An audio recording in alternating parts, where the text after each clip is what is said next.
Benarkah Nabi Muhammad SAW itu tidak bisa membaca, tidak bisa menulis, yang kita sebut sering Nabi yang ummi, umatnya yang ummi?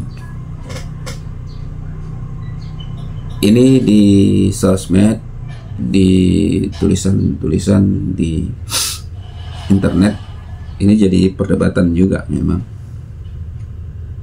bahwa memang secara mayoritas umumnya ulama itu berpegang bahwa Nabi adalah ummi, tidak membaca dan tidak menulis. Namun banyak yang menyangkal hal ini, banyak hal yang menyangkal ini. Bahkan mereka sampai menyebutkan ada ayat yang bertentangan jika kita menganggap Nabi SAW tidak bisa membaca. Tapi sebelum kita membacakan ayat yang mereka pertentangkan, ada baiknya kita melihat dulu kondisi masyarakat Quraisy pada saat itu. Pada zaman Nabi SAW seperti apa masyarakat Quraisy? Karena memang mereka yang menentang pendapat ini banyak menggunakan logika. Ya, mana mungkin Nabi Muhammad SAW itu nggak bisa baca. Beliau dari keluarga terpandang, beliau mengajarkan, beliau guru, masa nggak bisa baca? Bahkan beliau banyak memiliki kemampuan, termasuk di dalam buku kita kemarin, di buku Masjidil Haram, menjadikan kalender Islam bersatu. Itu bahkan Nabi SAW itu bisa menjadi bahkan ahli ilmu falak. Jadi dari hal-hal inilah kelompok yang menyebutkan Nabi SAW tidak mungkin tidak bisa membaca. Keluarga terpandang, berpengaruh, penguasa Mekah. Masa bahkan ada nyelenehnya sampai bahkan masa sih seorang dari keluarga terpandang gak bisa ngeleskan, tidak bisa mempripatkan cucunya untuk ini bahasa-bahasa di internet. Di sini kita memperjelas bahwa tidak ada pertentangan di dalam Al-Quran berkaitan dengan ayat Al-Quran, bahwa di dalam Al-Quran itu semua sudah jelas disebutkan. Tidak ada pertentangan Al-Quran dari belakang, dari depan, nggak ada. Jika kita benar-benar mau menganalisisnya. Tadi kita udah jelaskan bahwa kita harus paham dulu kondisi umat pada saat itu, kondisi kaum Quraisy pada saat itu. Kaum Quraisy ini juga disebut juga umat yang ummi, umat yang ummi. Jadi kondisi kaum Quraisy itu justru menganggap orang yang ummi itu adalah orang yang cerdas.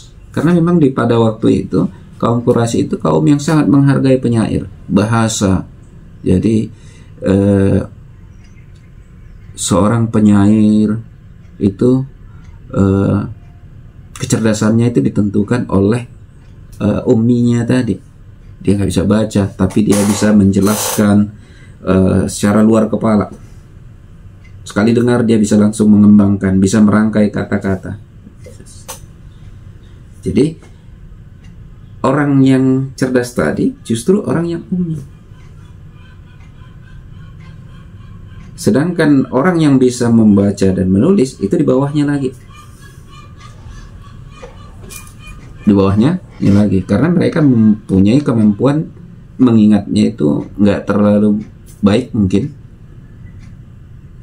sehingga perlu menjaganya dengan menulisnya. Dan ada lagi kelompok lainnya juga yang menyebutkan bahwa ada orang yang nggak menulis, nggak membaca, nggak menulis, tapi juga mereka nggak mengingat. Jadi ini termasuk orang-orang yang dianggapnya kurang baik kalau di zaman waktu itu. Ini kondisi pada zaman itu.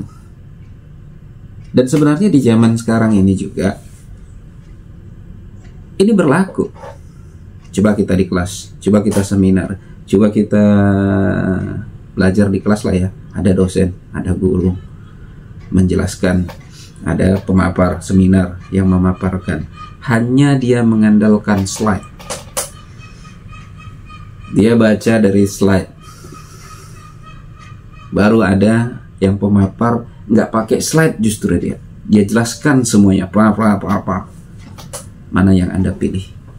Mana yang Anda lebih anggap pintar? Mana yang Anda anggap lebih cerdas? Narasumber yang menghasilkan hanya berdasarkan PPT-nya, slide-nya, hanya membaca aja, atau justru orang yang tanpa slide udah bisa menjelaskan semua apa yang menjadi materinya? Yang mana ya? Udah kembali kita bisa menjelaskan hal seperti itu. Jadi tidak salah. Kenapa umat pada waktu itu disebut ummi? Jadi itu kondisinya. Jadi lanjut kita ke, ada yang menyebutkan bahwa ada ayat yang bertentangan. Di salah satu ayat disebutkan, A'udzubillahi minasyaitonirrajim, Rasulun minallahi yatlu suhufan mutahharah. Ayat ini menjelaskan bahwa Rasul membaca kitab.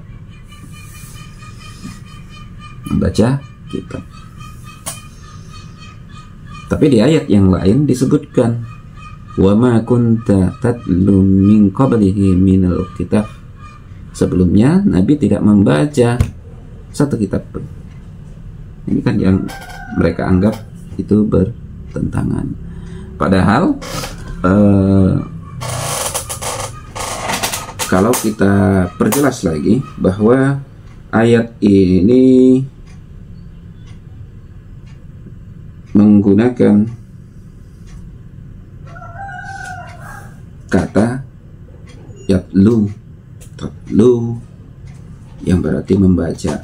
Membaca di sini bukan berarti hanya membaca teks. Bisa juga membaca dari hafalan. Membaca menggunakan hafalan. Dan ini juga doa yang dipanjatkan dalam surat Al-Baqarah yang menyebutkan, Rabbana wa ba'as fihim rasulan minhum yatlu alaihim ayatika. Ya Tuhan kami, utuslah untuk mereka seorang rasul dari kalangan mereka yang membacakan kepada mereka ayat-ayat-Mu. Jadi didoa agar diutus Rasul dari kaumnya yang membacakan ayat-ayatnya.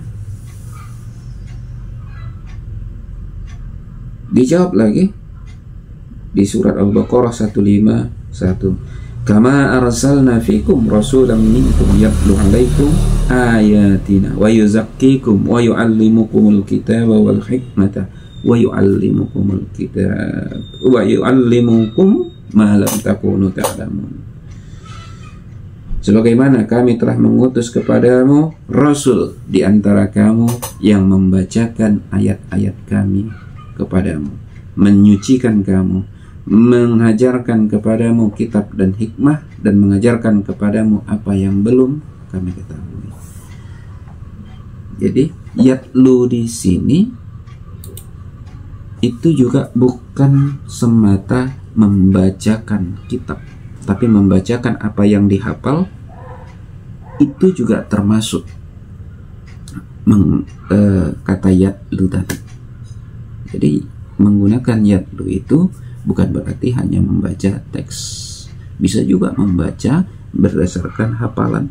Dan tidak sedikit juga orang sekarang itu metode menghafalnya itu mereka justru seperti melihat kitab, seperti melihat Al-Quran nyata. Jadi walaupun dia menghafalnya itu, jadi seakan-akan melihat tulisan kitab. Sehingga bahkan ada ustadz, ada orang-orang yang bisa merekam sampai halaman berapa ayat itu, ayat berapa, di baris yang mana. Itu seperti merekam kitab di dalam otaknya. Itu. Jadi tidak ada sebenarnya pertentangan di dalam ayat yang disebutkan tadi. Itu saja mungkin yang bisa kita sampaikan berkaitan dengan adanya yang menyebutkan pertentangan karena disebutkan Nabi SAW itu tidak bisa membaca. Dan itu sudah kita jawab bahwa bagaimana kondisi pada saat itu, dan secara ayat juga tidak ada pertentangan sebagaimana yang disebutkan tadi.